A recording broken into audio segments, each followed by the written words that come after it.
Hey internet friends, for years we've examined the daily activities of swamp creatures. We've covered the hierarchy of the criminal elite. We've debated over the origins of the global establishment. But it's time we discuss how exactly we can go about dismantling the deep state. I propose we take a little inspiration from Sun Tzu and forget strength against strength, but rather strike where the enemy is weak. That's why we're going to dive right into the sordid network of the criminal cartel and their connections, bridging their shadowy past to the ever-evolving present. By chopping away at the roots of the poison tree, focusing on one unsuspecting individual who spent decades constructing his squeaky clean persona. Today, we're aiming straight for the Achilles heel of the deep state, Mitt Romney. No, you haven't been teleported back to the 2012 election. I'm seriously dragging Mitt Romney back from whatever pit he's been festering in ever since his loss. And trust me, it won't take long to see why. Mitt Romney was born into one of the most distinguished Mormon families, a family who was intertwined with politics long before Romney ever made his presidential bid. His father served as the governor of Michigan and was in President Nixon's cabinet. Needless to say, his family was on top. As a freshman at Stanford University, Romney's classmates reported witnessing him dressing up as a police officer on more than one occasion. And Romney bragged about putting a red flashing light and siren on top of his car to pull over unsuspecting drivers. In the middle of his college studies, Romney traveled to France as a Mormon missionary, which afforded him the opportunity to totally dodge the draft for the Vietnam War. Eventually, he left Harvard Business School in the 1970s to join the Boston Consulting Group, where he worked alongside Benjamin Netanyahu, whom you might know as the Prime Minister of Israel. One of Boston Consulting Group's big clients was Monsanto, an agrochemical and agricultural biotechnology corporation that was started in 1908 by a pharmaceutical company agent who sought to produce saccharin, an artificial sweetener that was only manufactured in Germany at the time.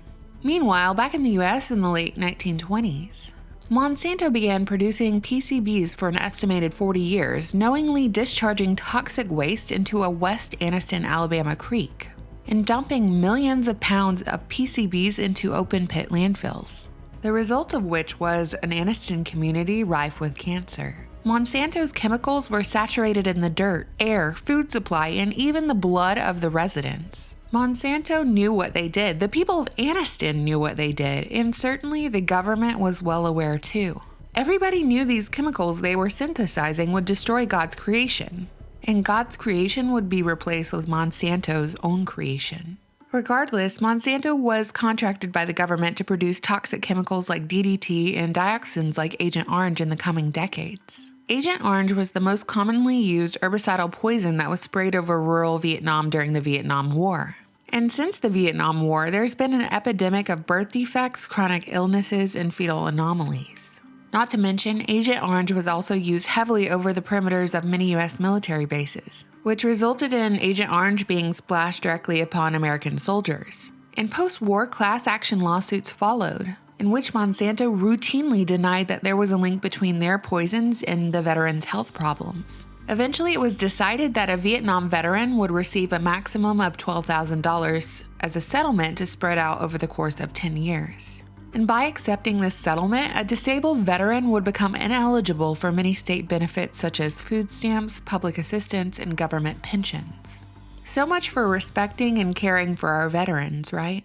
These days, you know Monsanto for their lawsuits regarding the deadly effects of Roundup exposure, the monopolization and genetic modification of the world's food supply, and Bill Gates' intense financial interest in the company. In the last few years, Monsanto was acquired by Bayer, who was once a part of a giant chemical cartel known as FARBEN, the second largest stockholder of Rockefeller's Standard Oil, and the single largest donor to the campaign of Adolf Hitler, despite many of the prominent scientists and figureheads of FARBEN being Jewish. Bayer used Auschwitz as a testing grounds for genetic modification, chemical experiments, pharmaceuticals, and vaccine trials on prisoners, with its most notorious practice of using Zyklon B within the camps.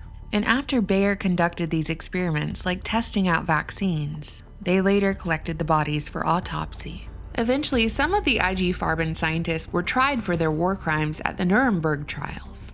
After sentencing prominent scientists to incredibly short imprisonments, a good number of these German scientists were relocated from Germany to the United States in Operation Paperclip, given new identities and installed in positions of power within the United States government, heading NASA, the CIA, and biological warfare programs.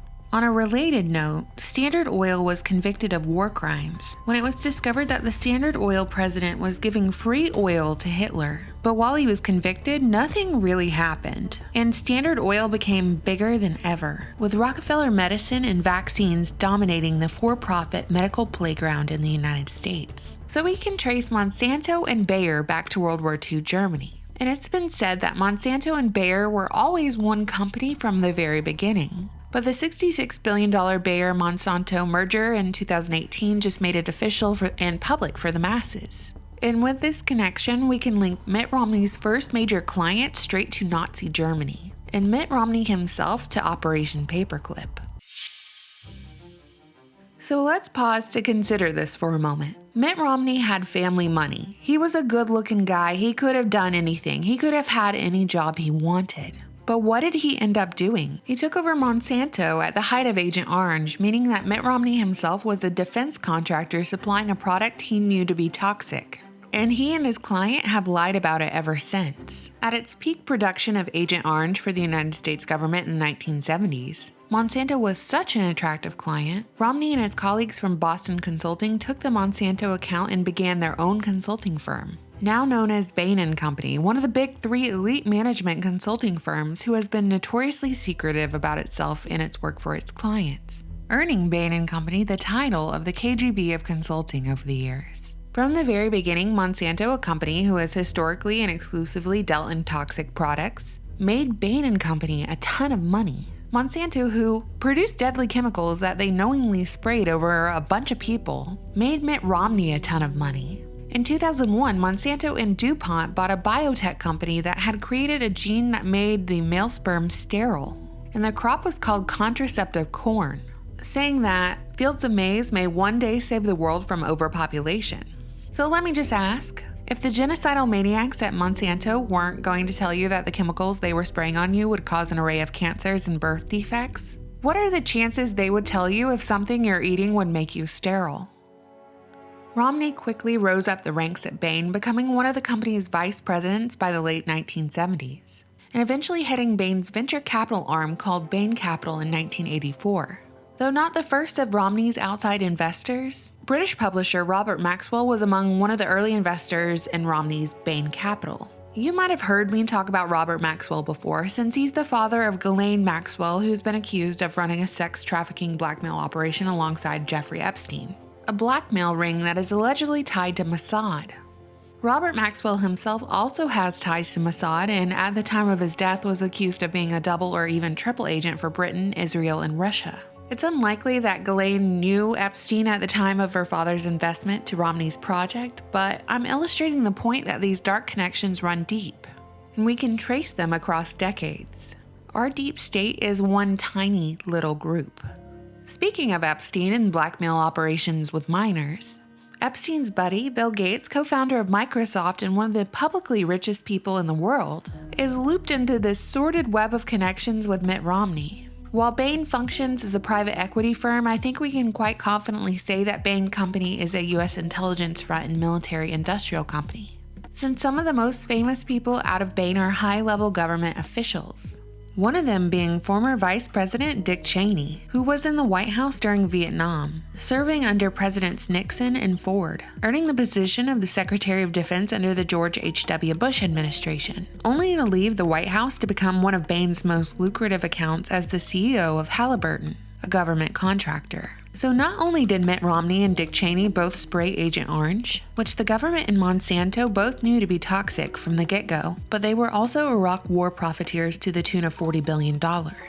Bain's most famous clients were and are Dick Cheney's Halliburton, Raytheon, Monsanto, Microsoft, Starbucks, and even the Bill and Melinda Gates Foundation. Bain manages a great portion of the Fortune 500 companies. That's why their stocks do so well. And while Bain says they're a consulting firm, their pattern is more of a buyout firm that comes in, takes over, and quietly leaves the shell intact while they place their own people in positions of power within a company. So when you walk into any government building or school and witness people working on computers with Microsoft installed on them, that's Bain & Company. When you see Bill Gates interviewed on the 6 o'clock news labeled as a pandemic expert or talking about mandatory vaccinations and grinning with glee, that's Bain & Company. When you see Mitt Romney, a man who was supposed to be president and is now a sitting senator, marching with people who have expressly stated their desire to burn down our cities, that's Bain & Company. Mitt Romney attended law school so he could enter politics. And while it's highly debated when Romney officially left Bain & Company to make the short leap from business to politics, Romney followed in his father's footsteps, becoming the governor of Massachusetts in the early 2000s. In 2012, he decided to run against Barack Obama for the president of the United States. And quite frankly, Romney should have been a shoo-in. After all, he was groomed for this role. But the fact was, he lost. And so he continued his political career as a senator, a position he holds to this day. His squeaky clean, wholesome Mormon reputation was one of the qualities that made him attractive to so many conservative voters. But does this reputation hold true when Romney was one of the original members of Bain & Company? The only guy who founded Bain Capital, and Bain Capital is the only company that manages Ryan Seacrest. And Ryan Seacrest is the manager of the Kardashians, the pop culture powerhouse of a family and TV show that spanned 18 seasons,